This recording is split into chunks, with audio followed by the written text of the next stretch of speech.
We had a very informative visit to New Plymouth. I was joined by Nicola Willis, our education spokesperson, as well as Chris Bishop, our infrastructure spokesperson, and Jonathan Young, the MP for New Plymouth. We met with Marfell School principal and the chair of the board, plus the principal of the New Plymouth Boys High.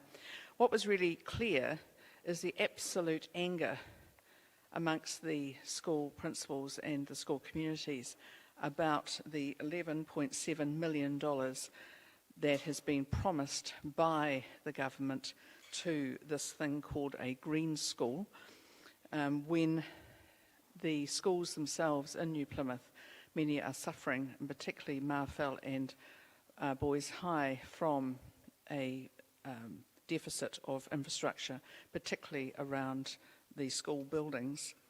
The message from Marfell was very clear. It's a Decile 1 school. The principal spends 4 out of 5 days a week trying to fundraise. They have no extra money from parents because the parents don't have any extra money at all. They're absolutely reliant on essentially community trusts, particularly pokey funds, to actually be able to buy anything for their school, including the principal having to make the curtains, donated television, donated IT equipment, much of which is now 10 years old. And they're looking at this green school, private school, and wondering what is going on with the government, and they certainly did not expect that that would happen. So we will be prosecuting this issue today with the government.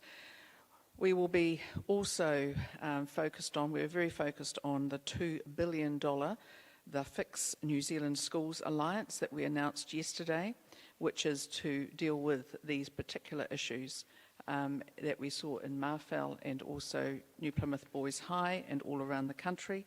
And of course the $2.8 billion for new schools over the next 10 years, which is twice what the current government has allocated. We believe very much that New Zealand children deserve decent schools to study in, and we believe very much that teachers deserve decent schools to work in. When we came to government in 2008, we came in with, in the school property area, a complete mess left for us. You'll recall that there was a 2006 Auditor General's report on school buildings, which showed that there was almost no system, no plan in place as to what was going to be fixed and what was not. 2 schools in my electorate, the Gardens and also Red Hill Primary School, were amongst schools that the national government had to entirely rebuild from scratch. Other schools had buildings that were renewed, and that is true all over the country. So we are obviously now facing another problem with school buildings, and we have a plan for that. We also think it's important in a time of unemployment where there are 400 people a day losing their jobs, certainly from last week anyway, that we will be very focused on making sure that small businesses as well as medium and larger businesses are involved in this school rebuild we've got planned. Do we have any questions on this? You've outlined a pretty bleak situation for Marfell and New Plymouth Boys High.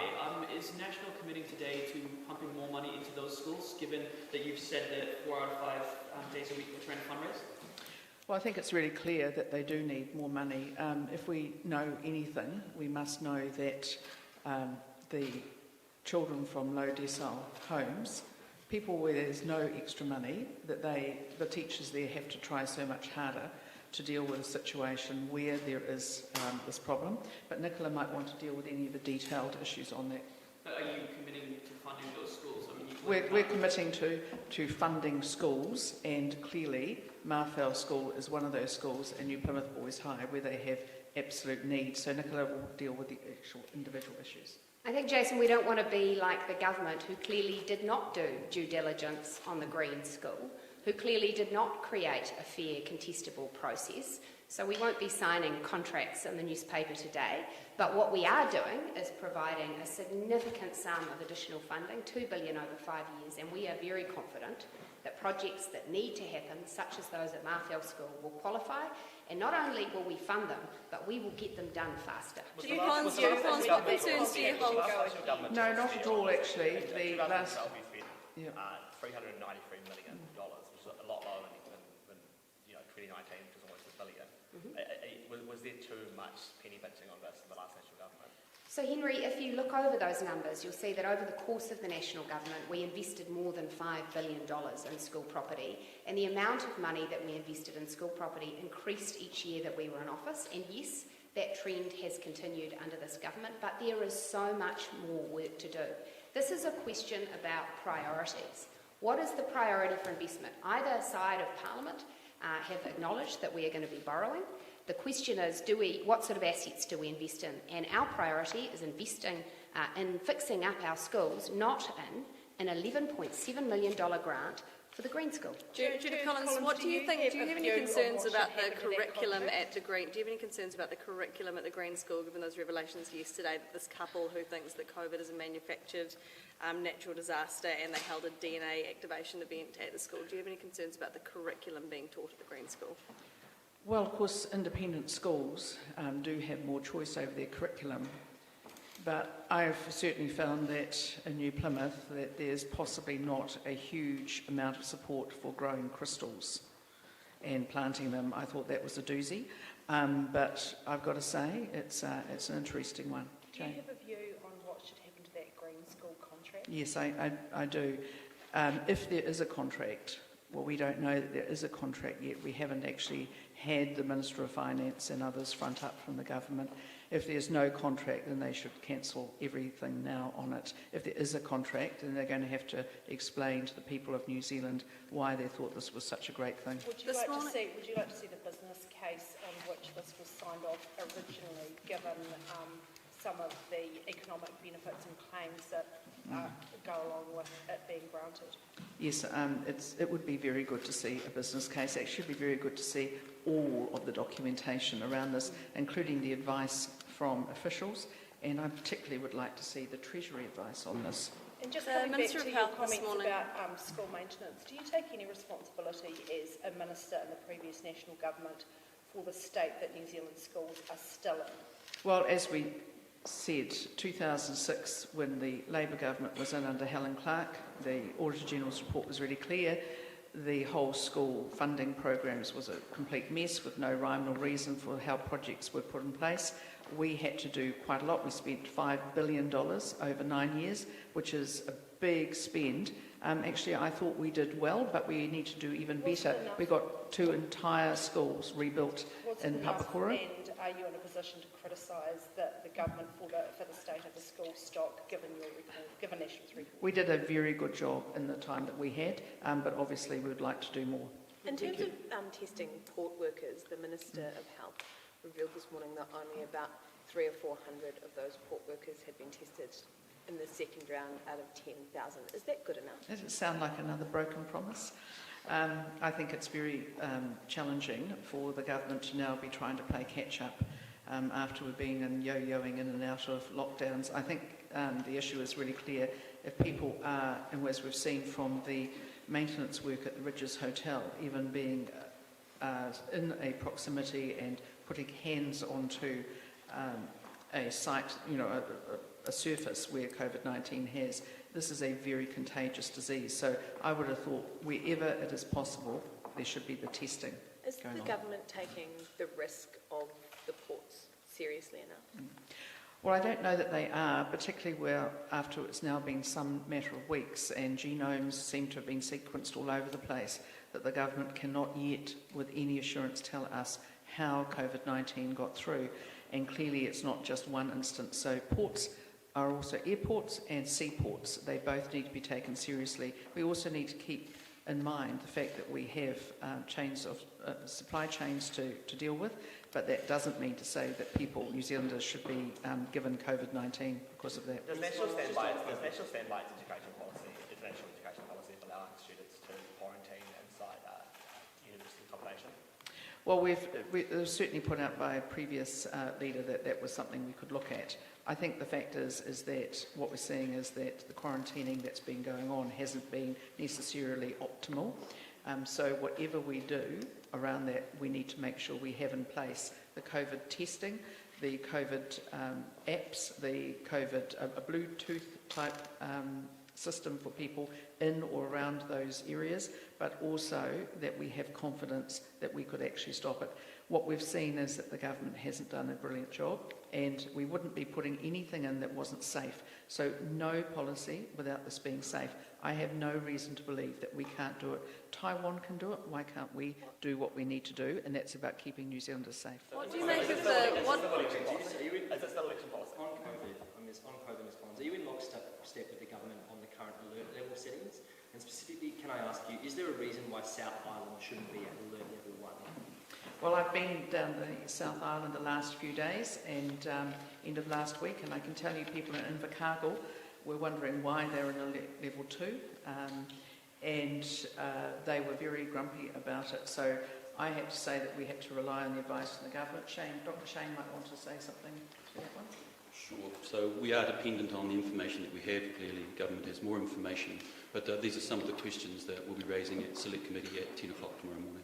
Just coming back to Henry's question, can you just clarify then your position on having international students coming back into the country? Are you saying it would be off the table at the moment? Yes, only when it's safe, not bringing anybody in when it's not safe. And that involves, by the way, testing people before they get on a plane to get to New Zealand too. The policy is still on your website, and the Q&A on your website still says that it should be done as soon as possible. Why wait?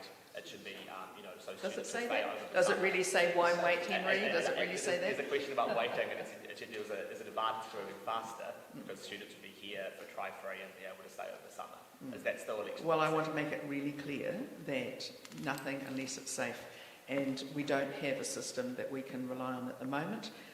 The government is very belatedly trying to play catch-up on it, but with a single border agency, we know that we could make things safe. What do you make of those comments about the South Island? Do you think it would be worth it putting the South Island into level 1 and just having to have those restrictions in between with ferries and flights and things like that? Do you think that would be worth the hassle? Well, I think Dr. Shane sort of answered that. We don't have the same information that the government has, and I think it would be very, very unwise for us to jump to conclusions when we don't have that information. What do you make of the racist attack? What do you make of the racist attacks on your husband online? These things happen. We don't worry about it. Do you think that it's getting, like, social media is actually getting out of control now, especially going into the election season, and the attacks are getting too vociferous and visceral? People will jump to their own conclusions on that, make their own conclusions. I just think I don't deal with them. Yeah. Would national support increasing sick leave to 10 days? Well, I think we're very concerned about lack of productivity at the moment, so we've made no decision on that, and we're very focused on making sure that people get back to work if that's at all possible. However, nobody wants COVID-19 coming into their workplace, so we will have to discuss that one. How does your husband feel about those? Terrorist, you've previously made your position quite clear that he should spend the rest of his life in New Zealand, but the Australian Prime Minister says he's willing to keep an open mind, he's open to discussions, and that the views of the family members need to come first. If Scott Morrison's willing to keep an open mind, why can't you? Well, I guess I'm always wary of the Australian government desperate to take or keen to take back one prisoner when I know they've probably got about 800 to 900 of New Zealanders in prisons now, and they're pretty keen to send them back. I think we also need to be aware on the basis of principle that the crime has been committed here. New Zealand's never had a policy of sending back prisoners while they're still serving out their sentences, so we need to be very careful about that. I think it's always easy to take a populist view, as has been taken by the Deputy Prime Minister. Supported by families of victims?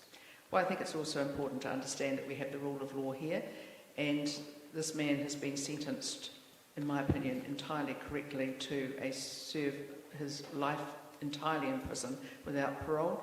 This is not necessarily so in Australia, so we'd need to be very aware of that. And as you know, each state has different rules around these things, so we'd need to be very, very careful. I would like to hope that the mass murderer never sees the light of day. And I think most New Zealanders would be happy with that. Are you suggesting that you're not actually, at the time, Jacinda Ardern committed to not saying his name, you haven't used it today either. Is that a same pledge that you've undertaken? Well, no, I'm not worried about that, but I do know this, that we should spend a lot less time focusing on a mass murderer and a lot more time on focusing on the good people of New Zealand who actually want to have a job, want to get ahead, and want to know the rule of law exists in New Zealand. Going back to your education policy, in terms of creating a 30-year pipeline of school projects and this Fixing Schools Alliance, are you concerned that that appears to double up with the Infrastructure Commission's 30-year infrastructure pipeline? So are you sort of creating another layer of bureaucracy or, something? How are they separate? How is the Infrastructure Commission's pipeline separate from the education pipeline when there are education projects in the Infra Commission's pipeline? The Ministry of Education is required to have a national education growth plan that goes through each region of the country and identifies its need for additional classrooms, new schools. That's currently a 10-year process, and what we're saying is, yes, let's have a very detailed 10-year process, but let's also fund it, and then let's look out over the next 30 years to anticipate what future needs might be. So it's quite specific to education. Would it make sense to just pop those projects into the Infra Commission, rather than creating a whole separate one, and also relying on the Infra pipeline? No, they require education expertise. Right, okay. Can I ask how David is feeling about those online attacks?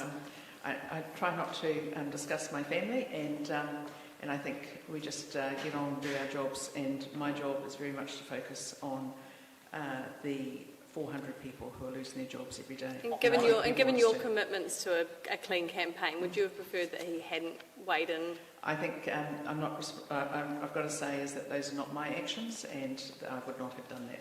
And I'm sure you all understand that. Thank you. Just on education, you said when it's safe, you would allow it.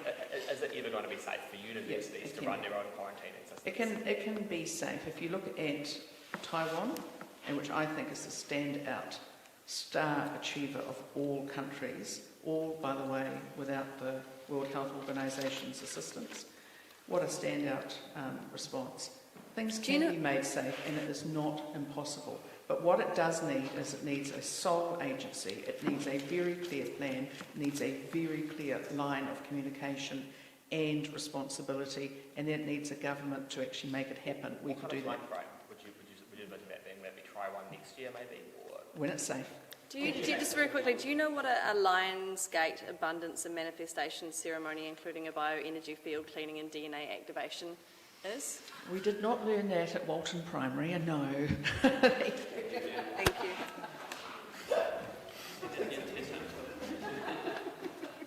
And now featuring Petal Search, your gateway to 1 million apps.